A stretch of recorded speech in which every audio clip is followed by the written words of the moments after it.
What's up, everyone? Welcome to Birds Deep. I see cool. I see the NFL genius.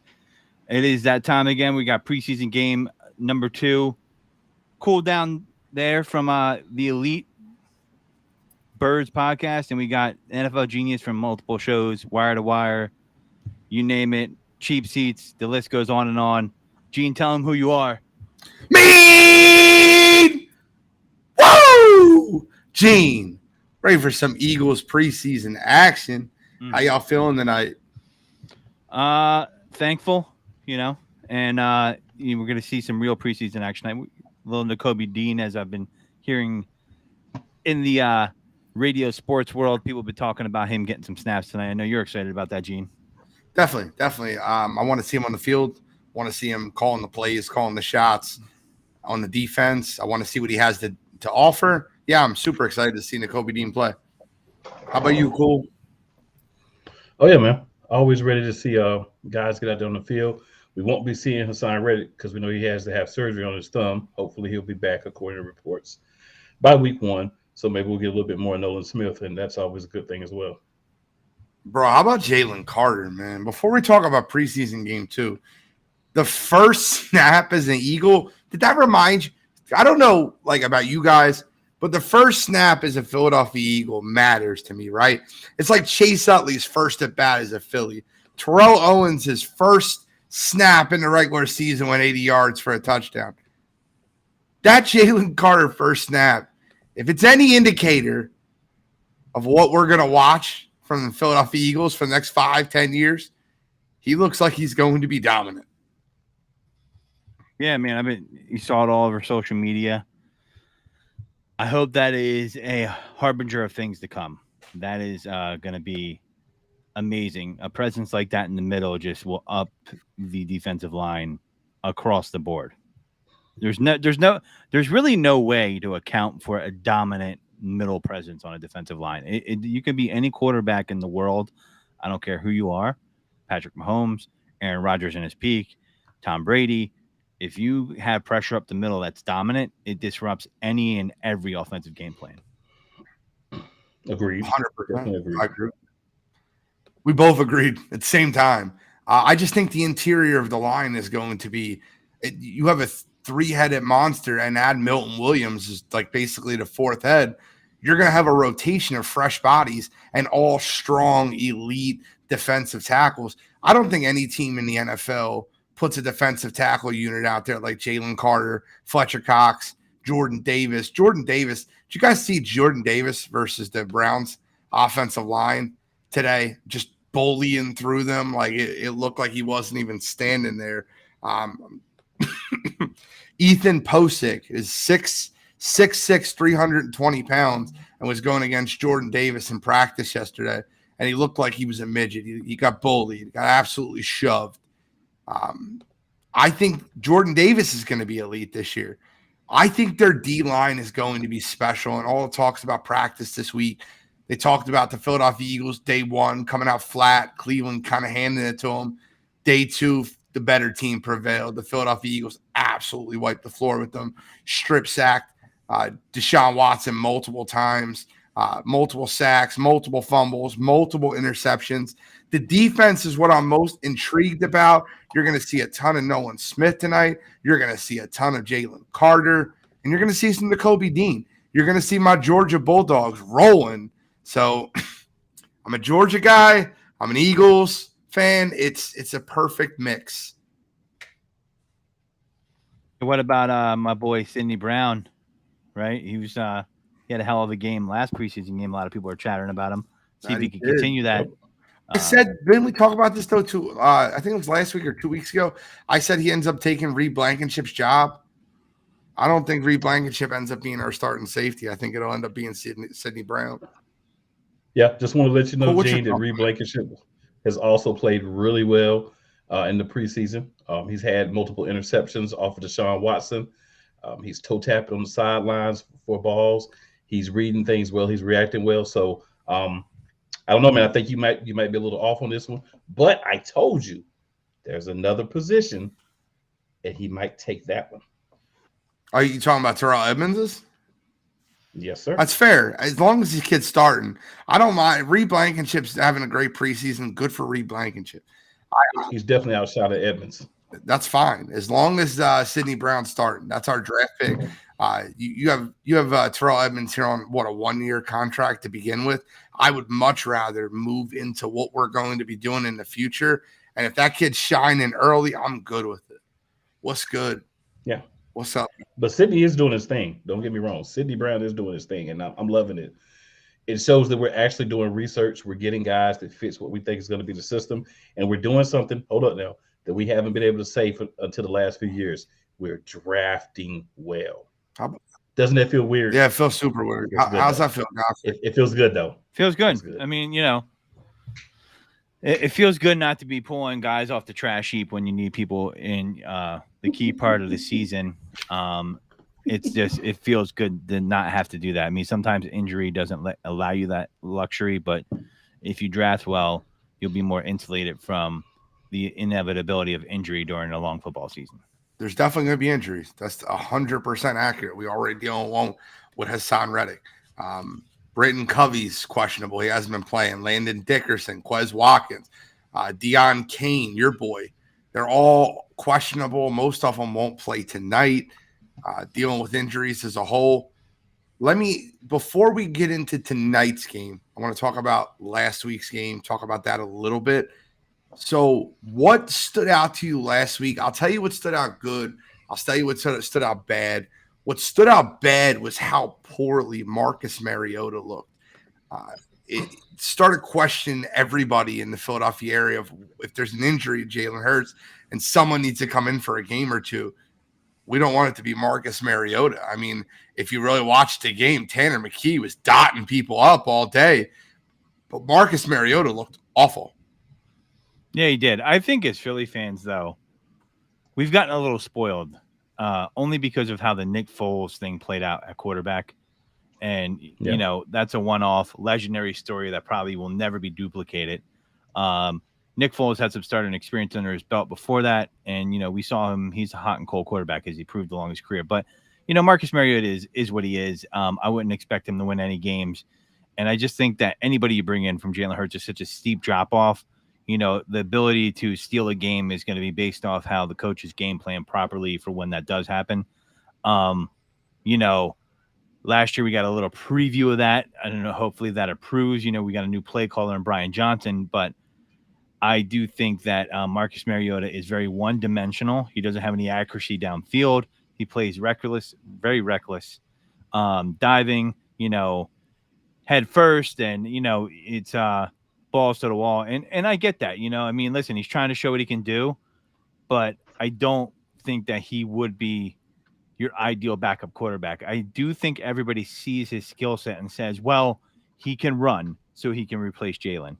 That is a false equivalency at this point. And people, I thought that as well. Like, oh, maybe he could step in and run like a small hybrid version of the offense. I don't know. I don't really feel that good about that at all. I don't know, man. Does he make the team? I mean, I know they signed him, but I mean, it's not like a long-term deal. I mean, he has not looked good at all.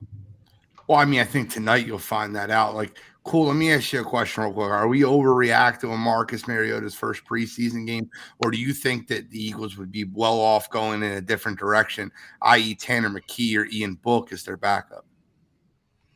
So first I want to say Ian Book is hot garbage. I agree with you. I would take Marcus Mariota 1,000 times out of 1,000 times. As a matter of fact, 1,000 times out of 900 times over Ian Book. Agreed. Yeah. But I think Tanner McKee has looked well so far. But I think the thing we're looking at is Mariota's transitioning to a different role, right? He's kind of been the starter.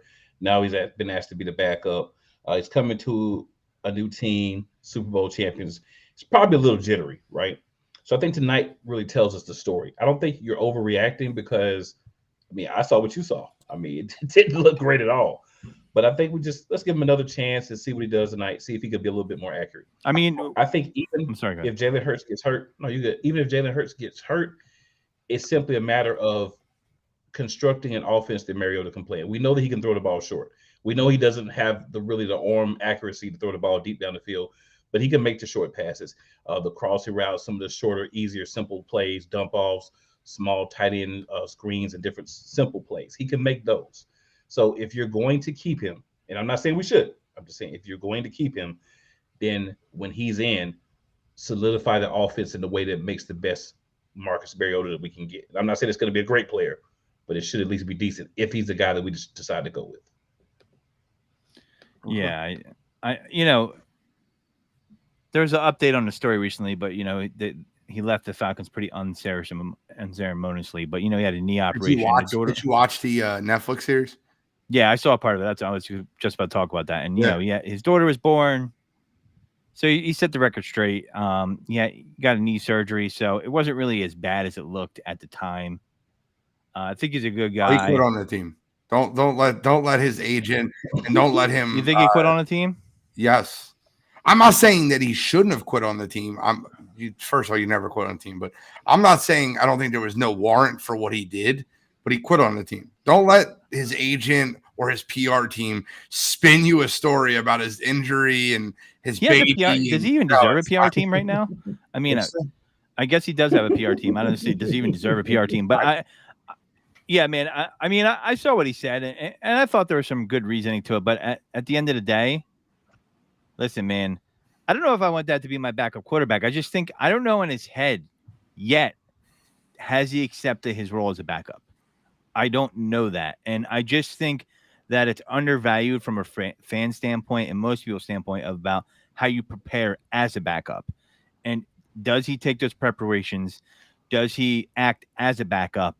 And that is one of those tangibles that people aren't going to talk about or really see on the stat sheet. And I just don't know if he's that guy. I'd rather have more of a veteran presence that knows he's a backup than a guy who's like, all right, I'm ready to be in there as a starter. I get the competitive aspect to it. I just don't buy him having the right mindset for that.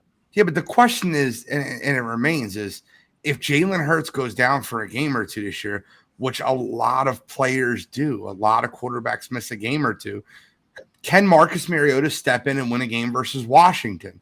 Can Marcus Mariota step in and win a game versus the LA Rams? I know he's not going to step in and beat the Buffalo Bills. All right. Like we can get that out of our head. Right.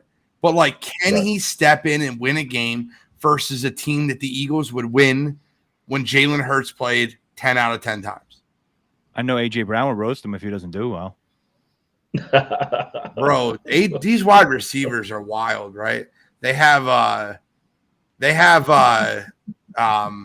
lot of diva to them. I think that you've seen that with Stephon Diggs, with Josh Allen. You've seen a lot of that where Stephon Diggs has comments about the quarterback, and as soon as one thing goes wrong, he was his best friend just a little while ago, right? And now there's issues with Stephon Diggs and Josh Allen. So, yeah, crazy. Wide receivers have that diva to them. Always have, always will. Well, what stood out to me in a good way was DeAndre Swift. I understand it was just one run, but man, he cut 22-yard run, made a defender miss, and looked just as explosive, if not more explosive, than he looked at the beginning of last season for Detroit when I projected a breakout season, which he didn't have.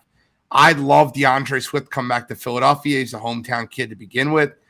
So my overall feelings on it are I love the way DeAndre Swift looked.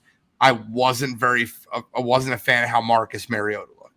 Can you give me a player that you really liked how they looked and another player that you probably didn't, you weren't a big fan of? Well, I love the way Tyree Cleveland looked when he played. Facts. I think he did really well. Made a lot of very solid catches, right? Made catches that you saw guys that we've had as our number 3, sometimes our number 1 in the past couple of years, we're not able to make. So I like the fact that he makes those plays and he's pushing to get a roster spot. And I hope he gets one because if he's going to play like that, we need that guy out there.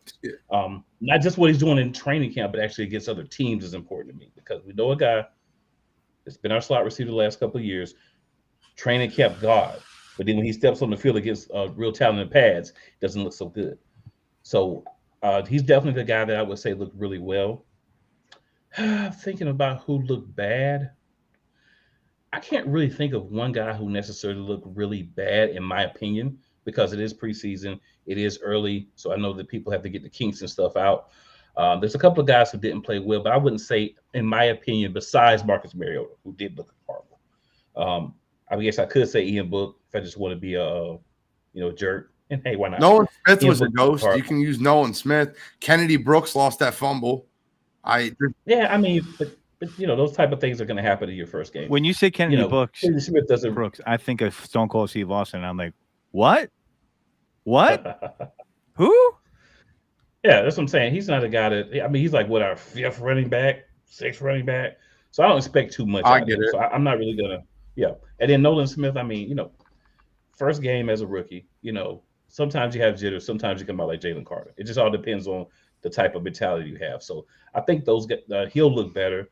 So I kind of look at the guys who I expect to be on the team and expect to have roles when I'm talking about who played bad. That's why I really, City Brown had a great game, led the team in tackles. If you don't use him, Godfrey, I will, because I have another defensive player. So I liked Eli Ricks. Yes, my man.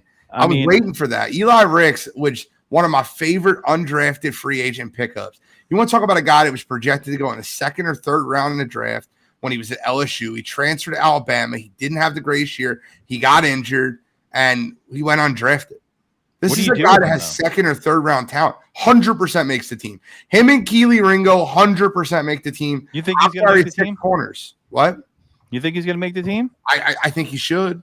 It's going to be hard. I mean, it's going to be hard when you look at the roster. Well, that's fine. We can go through that if you want. The Eagles depth chart as a whole, and I'll tell you what I would do. And I'm not saying what the Eagles will do, but I'll tell you what I would do.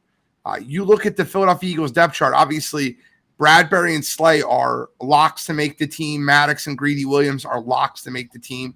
They can keep 6 corners 100%, move on from Justin Evans, and basically have 2 safeties and 2 strong safeties, 2 free safeties. And you keep Zach McPherson and Keely Ringo, which means Josh Jobe, you're on the way out. Josiah Scott, I'll see you later. But I'm 100% keeping Eli Ricks over Jobe and Scott. Okay. It's my opinion, though. Okay. I mean, listen, I would like to see it. Some people don't see him making the team because of that, but I mean, I'm not really. I don't know. I'm okay with Josh Jobe going by in favor of this guy, especially if he keeps it going. You know what I mean? Who's going to win the Victor Cruz Award this year? That's what I want to know. Who's going to be that guy? You're like, who is that guy? And Eli Ricks, I didn't know a lot about him until last week, and I'm like, who is this guy? Yeah, I know you do. He was an LSU corner that was a stud. He transferred to Bama, and he got hurt, and he had a bad season. And he had no more years of eligibility because he transferred. So he had to go in the draft, and he went undrafted. But I'm telling you, Eli Ricks, just like I'm telling you guys for the Kansas City Chiefs, Justin Ross is going to make that team and be a big role as a wide receiver on that Kansas City Chiefs team. I'm telling you, Eli Ricks should make the Philadelphia Eagles team. And you won't practice squad him because he won't clear waivers. 100 with the need in corner in the NFL. I'm telling you right now, Eli Ricks will not clear waivers. Yeah, we talked about that last night. We talked in depth about Eli Ricks. So I definitely agree, but I didn't want to take it. I didn't want to take it from y'all. That's all right. Listen, you can take anything you want. We're here talking birds. I don't mind it at all. Who stood out to you in a bad way, Godfrey? I mean, I didn't see a lot of Trey Sermon, and I don't know if he's really bad, but I'm just kind of pointing more to like fan chatter when I hear stuff like, I like this Sermon guy. He's a real good north-south runner. I'm like, stop. Immediately no. You want to talk about a guy that made it to the NFL by having 3 good games in college. I just want to be clear with you. If you don't know the Trey Sermon story at Ohio State, the Ohio State running back went down, and Trey Sermon stepped in and had 3 good games, like 150-yard games, 200-yard games, which being, by the way, going up against, you have the best offensive line in the Big Ten, and you're going up against Iowa and Minnesota and guys that just can't keep up with you. He had 3 good games, got hurt on the first play of the college football playoff, and all of a sudden he was a 3rd-round draft pick. I didn't understand it then. I still don't understand it now. 49ers, or I'm sorry, if there's 49ers overdraft, and they do that often and people ignore it, he should not have gone as high as he did. And instead they were like, okay, Eli Mitchell, I believe he went to Eastern Michigan. You're going to beat him out from the 6th round. And a running back friendly system with a good O-line, he couldn't grasp the zone running scheme. And his problem is he doesn't have a high IQ as a running back. The vision is not good. He's not good. It's like Howie was hoping he would like mature and bloom into a running back and pick him off the trash heap from Kyle Shanahan. That ain't happening. I take Kennedy Brooks over him. I know that sounds crazy, but I would. I definitely would over Trey Sermon. So, Godfrey, I just want to say real quick, you mean to tell me that the greatest franchise to draft is the best players every round, picks up all the wonderful free agents, made a mistake with Trey Sermon? How could that be possible? Yeah. They have getting glossed. They've made I can talk a half an hour for all the draft mistakes the 49ers have made, and they made some good ones. But like, just look at the capital you gave up for Trey Lance and where that's at now. That's all I got to say. That's all you got to look. Sam Darnold comparing him to Steve Young. That's it. That's enough said. We'll save that for the next show. Well, listen, at the end of the day, Trey Sermon had the lowest yards per attempt for any Eagles running back in that game. He ran 9 times for 21 yards. Ian Book was 5 for 24. DeAndre Swift, 2 for 24. Mariota, 4 for 29. Rashad Penny was 9 for 34. Kennedy Brooks was even 4 for 15. Tanner McKee was 1 for 7. Trey Sermon did get the touchdown run. He also was basically the entire kick returning team. He had 3 runouts for 71 total yards. His longest was that 30-yard run out of the end zone. The other one, he got stopped at the 16-yard line. It looked absolutely atrocious. But, yeah, I mean, I will say this. Ty Zettner might beat out Aaron Sipas for the punting job. I'm telling you that right now. The guy his one punt looked good. It landed inside the 20, and he's looked good in preseason and in training camp. So don't be surprised if Aaron Sipas doesn't make this roster. He's not a lock, especially after that Super Bowl. By the way, that touchdown that you mentioned, when people say, I just let people talk sometimes. Sometimes I used to burn people and be like, I could tell you only watch the highlights. So, like, what do you mean? When someone says Trey Sermon's a good north-south runner, they're watching that highlight. That's the only reason why they're saying that. Because it's just you're catching it on the go. I mean, well, he was in college, right? Like, he was a physical running back for those 3 games that he played. He was a bruiser. He was breaking tackles in college. I don't know what happened with that one injury, but I'm telling you right now, he played 3 good football games and got himself drafted.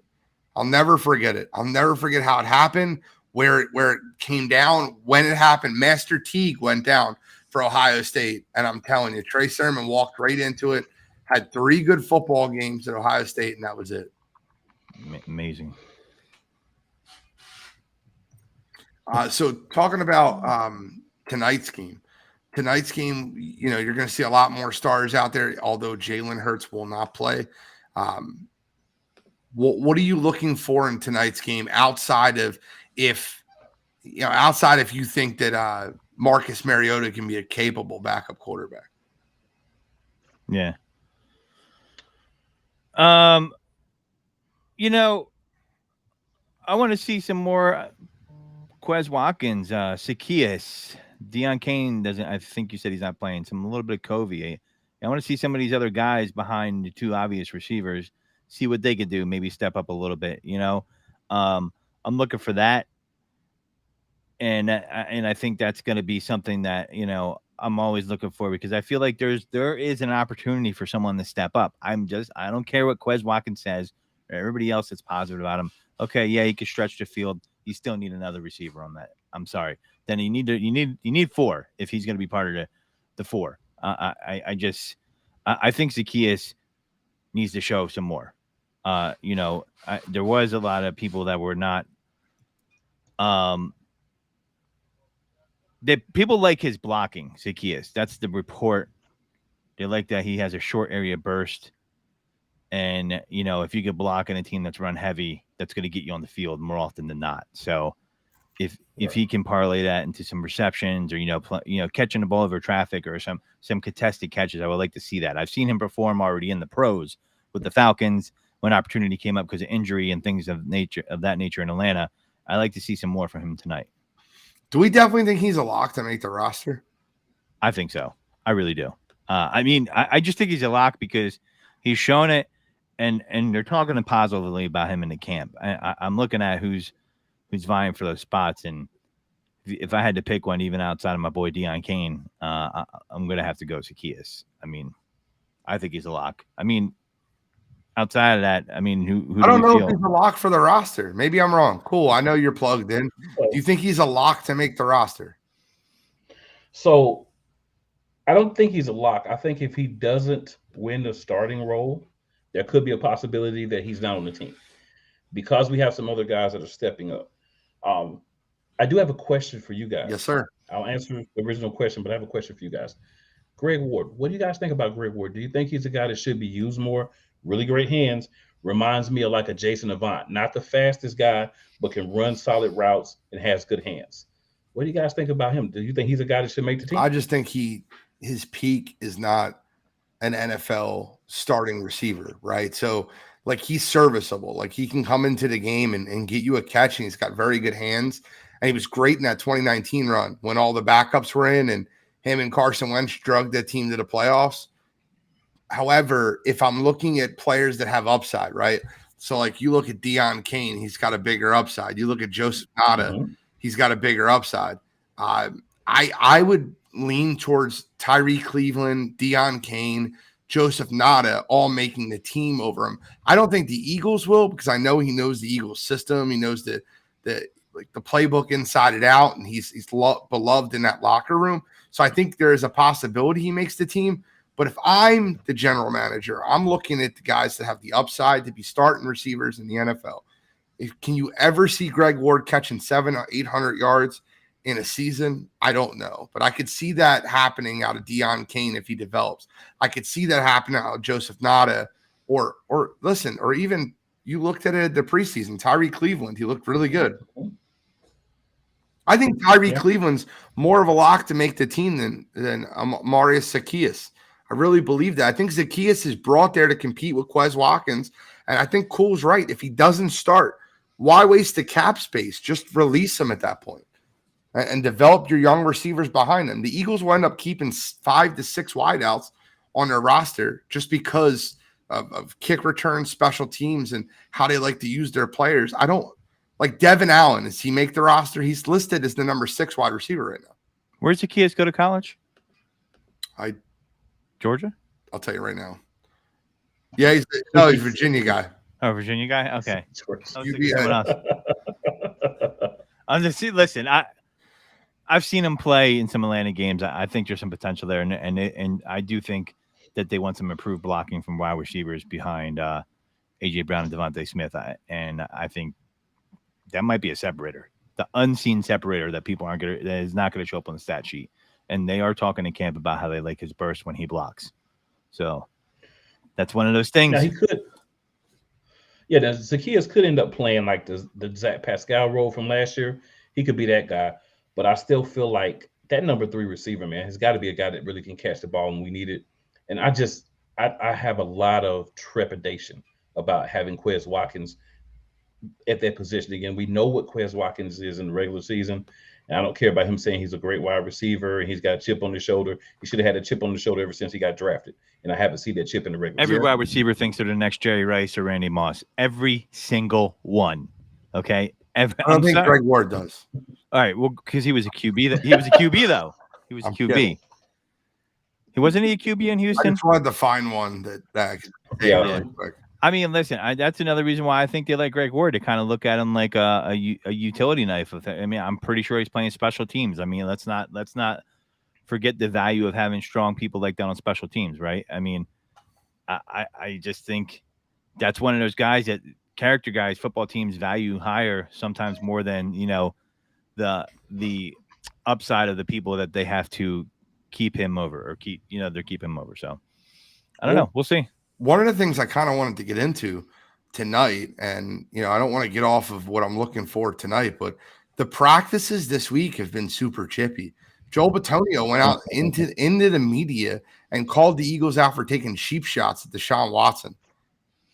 I think that's real soft talk from an offensive lineman.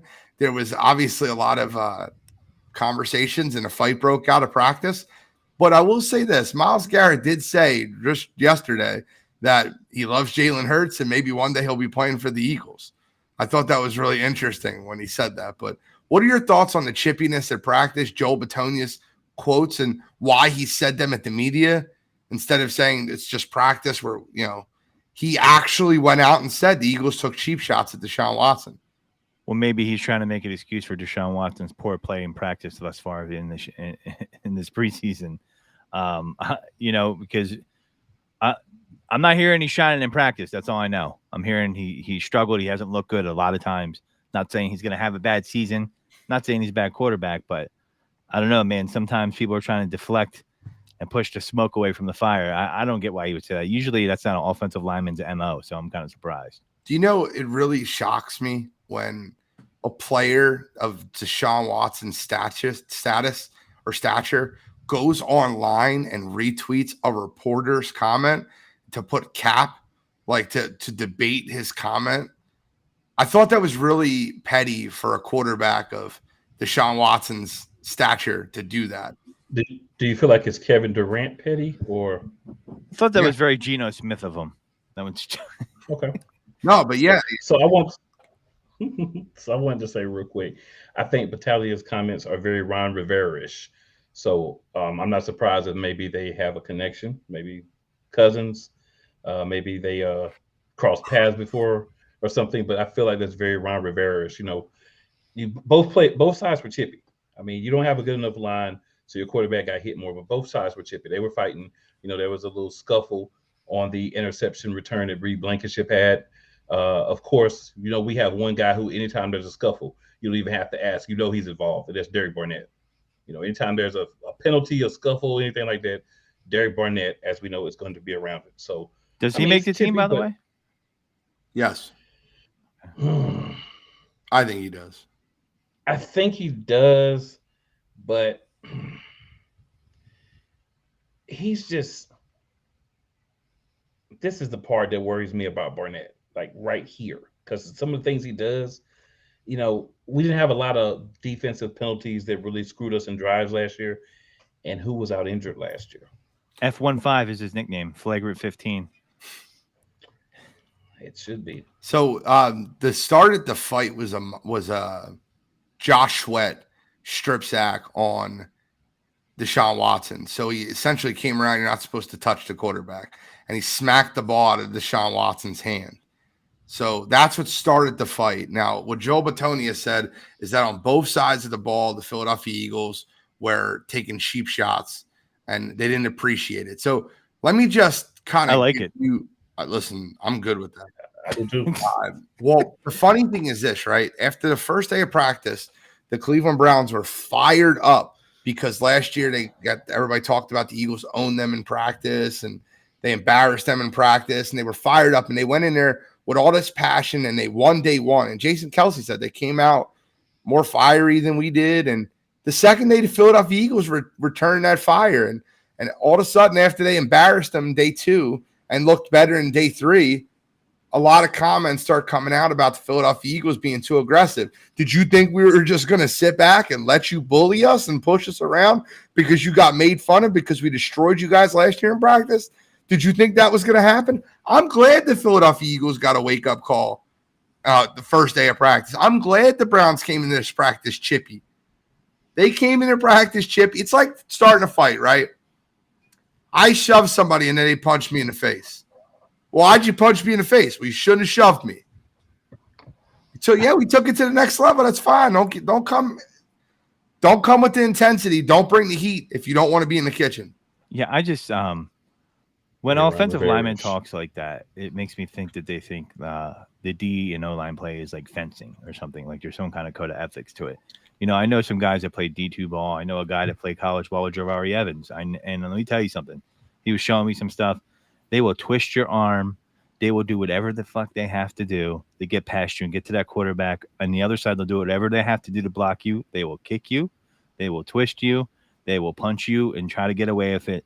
It's dirty. It's hand-to-hand combat, and there's nothing clean about it. So if your feelings get hurt and you're in the trenches, you don't belong there. It's the truth. I mean, listen, you'll get your penalties, but all that stuff, like if the refs called penalties on every play, like 100%, we never get through a football game because you could probably find 15 penalties on a drive every time on the offensive and defensive line. It just, you have to pick the most egregious ones. So that stuff is common practice. Like if you got a guy with a cast on his hand, you don't think he's clubbing people with it?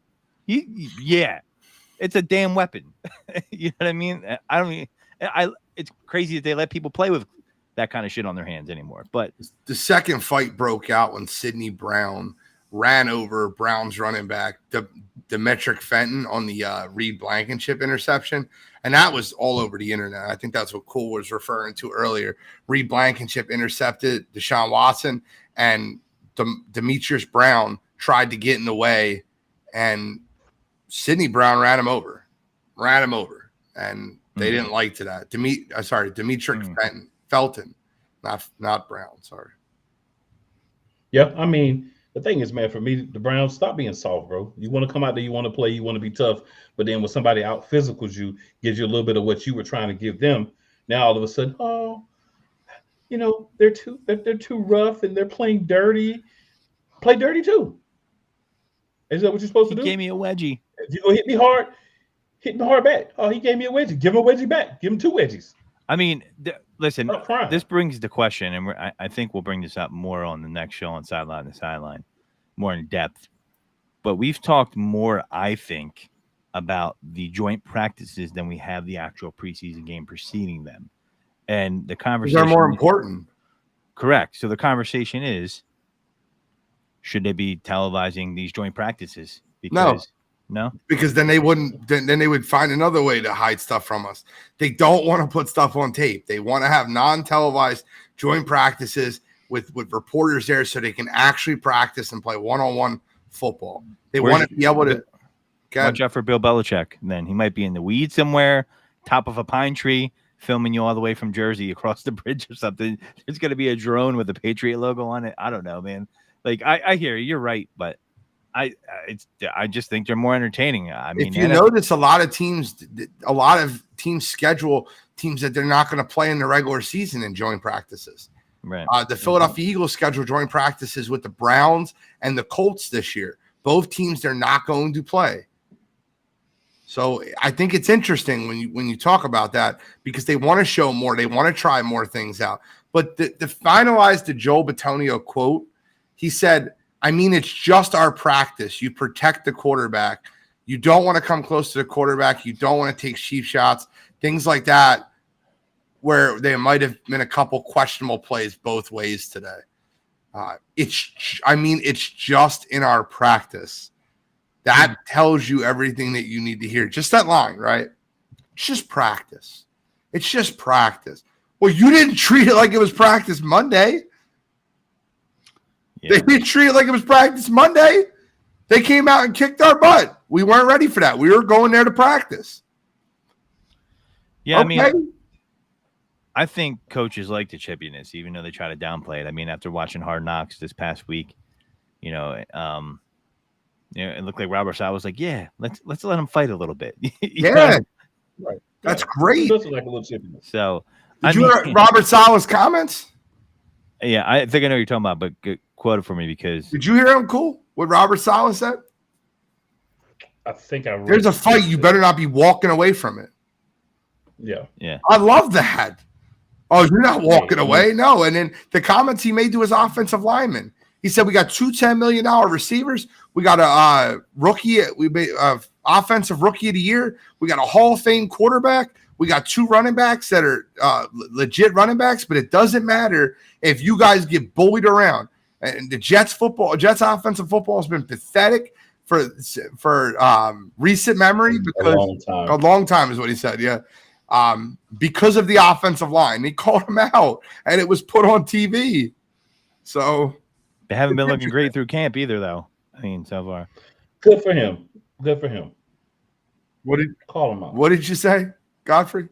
They haven't been looking great through camp, though, so far. No, they haven't. They got beaten both joint practices, man. Carolina and Tampa Bay were beating them up. Both getting to the quarterback, both hitting Aaron Rodgers. When you at Carolina bully you around in practice, you should get cussed out. I'm gonna tell you something. Brian Burns. You can say what you want to say. I'm gonna tell you right now, Carolina's gonna win that division. Yeah, I don't see that. That's all right. I'm telling you, Bryce Young, Brian Burns, Thielen. I love Frank Reich. I'm telling you, Carolina's going to win that division. But this is Eagles talk. I won't get too deep off the deep end here. Yeah, I don't see that. But I think they'll be better than some people think. They could be as good as second, but I don't see them winning that division. You got the Saints winning that division? I absolutely have the Saints winning that division. It's fair. Well, tonight's preseason game 2. We'll be talking about that obviously next week of what we see tonight. I'm looking at the position battles, right? I'm looking at what the Philadelphia Eagles do in certain situations. I want to look at who they sit out, who's in the rotations, who's getting more carries, who's not getting a lot of carries, who they're trying to save and preserve for the regular season. And it'll tell you everything you need to know about the running back room. Does Kenneth Gainwell play tonight? Has it been announced that Kenneth Gainwell is actually going to suit up tonight? Because all the starters sat out last week and Kenneth Gainwell sat out. Penny played, Swift played, Gainwell didn't play. Is that telling you that Kenneth Gainwell is going to be their starting running back? Yeah, they're saying that Kenneth Gainwell and Scott might get some game action tonight against Cleveland.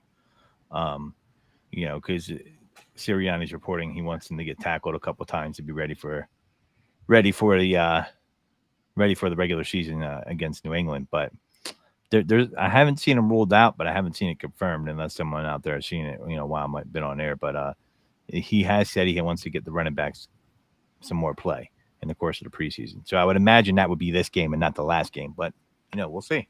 Right. Yeah, I want to see Tyler Steen. I want to see what he does as the backup right guard. I want to see how well he plays because he should be our guard of the future. So want to see him get as many reps as he can in the preseason because it doesn't look like he's going to get as many in the regular season. Of course, Tanner McKee, let's see what he's got again. Maybe we'll get a better game out of Marcus Mariota. But honestly, I want to see the whole second string. I want to see everybody that's number 2 on the depth chart and how they play, or the guys that are going to be there. So the 2s and 3s and the guys that are going to actually make the team and be backups, because I feel like our starting group is going to be real solid. But the question is, the inevitable injury, we don't know where it's going to be, but we know there's inevitable injuries in football. Do we have guys on the team that can step up and still make us a very solid to really good to great defense if somebody goes down? That's my concern, and that's what I kind of want to see tonight. Bro, I love the Philadelphia Eagles depth chart. I just want to do something real quick just for the hell of it, right? And anybody listening in the chat, I want to read this defense out to you, and I want you to tell me if you think this defense would be better than the bottom 5 defenses in football, right? I want to read this out to you, and I want you to tell me what you think. Starting left end, Janarius Robinson. Starting left defensive tackle, Jordan Davis. Right defensive tackle, Milton Williams. Right defensive end, Derek Barnett. Linebacking core, Zach Cunningham, Miles Jack, Nolan Smith. Cornerbacks, Avonte Maddox, Greedy Williams. Safeties, Kevon Wallace and Sidney Brown. Do you think that defense would be the worst defense in football, or do you think it would be bottom 10? That's every backup the Eagles have. They're all backups. Everyone I just read to you is not a starter on the depth chart. That defense would not be terrible. The depth is insane. No, it wouldn't be. Well, what do you think? Yeah, I agree. I mean, it looks great, but I just want to see them play. I want to see a lot of play out of it. Yeah. I want to see if all those guys end up being the best backups, because Ringo's still sitting out there. See what he brings to the table. Greedy Williams, of course. Greedy Williams is a guy that you may even be able to use some if you want to cheat as like a backup safety. Yep. So kind of want to see some of those things too. How Desai is going to use the players that he wants to keep, and what different variations on defense is he going to use? Because I know he said he's going to use some different things that we haven't seen in the last couple of years with Philadelphia, and we couldn't see him because we had the guy who I won't name as the defensive coordinator. We're not going on that tangent tonight. We're not doing that. Cool gets really angry when Jonathan Gannon gets brought up. It's hilarious. He gets very angry. I love it. No, but seriously, they talked about that a ton. They felt unprepared for the Super Bowl. They felt like his mind wasn't there. He was in a different place. So I just look at that. I look at the second string depth of the defense, and Sean Desai has no excuses, right? Sean Desai will be the most praised and most criticized guy if that defense looks good or bad. He has all the ingredients, right? You have the porterhouse steak, you have the fresh cut potatoes, you got the green beans that are fresh, like they just came from the grocery store. You have all the ingredients to have an elite defense in the NFL. That's the backup defense, bro. There's like first rounders all across there. Greedy, Williams, Avante. That backup defense could be a top 15, 20 defense in football. All backups, not one starter. Godfrey? Yeah, man, I think it's well, you know. No, I don't know. That's why it looks good on paper, right? I mean, in practice, let's see it on the field. I mean, I do think that sounds really good. You know, if they're on other teams, we'll see. I mean, obviously, they're not going to be able to keep everybody, right? They're not going to be able to, some people are going to go and contribute on other squads. Well, at first, second string, both should be there. I don't think anybody I read to you should be cut. Yeah, we'll see, man. I think it's great. I don't want to be, man. It makes me feel confident, though, because the year they did win the Super Bowl, the best thing about that team was the depth. The depth. Right? So, right? I mean, that's in the NFL, you're going to have injuries, right? So when you don't have depth like that, you fall apart. A la the LA Rams. People thought I was crazy last year. I said they fall apart. I knew it was going to happen because they said F them picks and they won a Super Bowl. I would have did the same thing to win the bowl, but you're watching it right now. And they don't got depth because they don't have that draft equity, and the Eagles are using it wisely. So, yeah, I mean, it's good, man, because there's been many years where I've been an Eagles fan, and we're like, oh, man, who's this guy they just got off that was bagging groceries last week? Like, that doesn't seem like that's going to happen right now, which is great. Because I'll tell you where I don't think they have depth. I don't think they have depth on the offense at all. I think if starters go down the offensive side of the ball, you're in trouble. Especially wide receiver. Well, wide receiver, yeah. I think offensive line, if I'm being honest with you. So you have confidence in Roderick Johnson, Sua Opeta, Cameron Tom. I mean, Steen is solid. Dennis Kelly. We know what Dennis Kelly is. Jack Driscoll, he's got embarrassed multiple times. That's our backup offensive line. I don't have confidence in that group. That's true, but I'll say this. I'm sorry, go ahead. No, go ahead, Godfrey. The coach, like I have confidence in our offensive line coach. I just feel like he can iron. I feel like if you have a good offensive line coach, they could take those backups and, iron that out. It won't be the same, but they'll be able to plug the hole, so to speak. I feel like when you have to bring like a Craig James in, it's a little bit harder to navigate, especially when you're talking about the secondary and you're dealing with guys that are just pure it's pure speed you're dealing with, not man-on-man will when it comes to like the offensive line. All right. Well, I mean, we got 6:53. Any final thoughts, gentlemen? We have 2 minutes left in the show. Anything you guys want to add, share, anything you want to put out there? Cool. I'm going to start with you, brother. So I'll say real quick, I think it's very easy to say, like, that whole line as a group, backups would not be well, and I completely agree with that. But I think they're good enough that if one guy goes down and you have to plug one of those guys in, you can make it work, right? Because you're going to have so much of the other talent around them that I think you can make it work. Now, two guys go down, yeah, it's bad, right? But I think we could fit one of those guys in and kind of help cover for him, help, do some scheme things to make it still work. Just want to shout out, man, Eagles Elite Podcast real quick. We're on Wednesday nights, 8:30 p.m. Eastern Standard Time, talking all things Philadelphia Eagles. We're at the end of the season review, so we'll be covering one of my favorite and my least favorite game of the year next week to finish up the 49ers game, and then, of course, that Super Bowl. But, hey, it happened. Got to talk about it. After next week, I will not talk about that guy that used to be the defensive coordinator anymore, and I will not talk about the game from last season anymore. But next week will be fun. YouTube.com/@Eagles Elite Podcast. Check us out. Give them a listen. Give them a subscribe. Listen, if you want to talk about a guy that knows football, when we talked about bringing a third person in the Birds Deep, it was an easy conversation.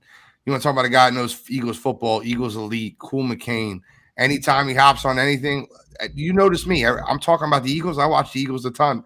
Every time I make a statement, I defer. I'm like, hey, cool. What do you think about that? It's the first person I'm going to. The guy knows his stuff. So give him a like, give him a subscribe. Give him a follow. Eagles Elite Podcast. Appreciate you. Cool. I appreciate that, Gene. Appreciate the that. Truth. Man. Every word. Godfrey, anything you want to add on the Birds Deep End before we move over to sideline to sideline, which starts in just 5 minutes? To my Trey Sermon truthers out there, are R-E-A. I'm sorry. We're done. You spelled it R-E-L. wrong. Relax. That was the best. That was the best part. Yeah. Well, listen, relax. It ain't going to happen. Yo, we need to clip that. That was perfect. He goes R-E-A. I'm like, damn, where's he going with this? Yeah. All right. Well, I'm the NFL genius, Gene Walzak. That's D Godfrey, THEEGODFREY.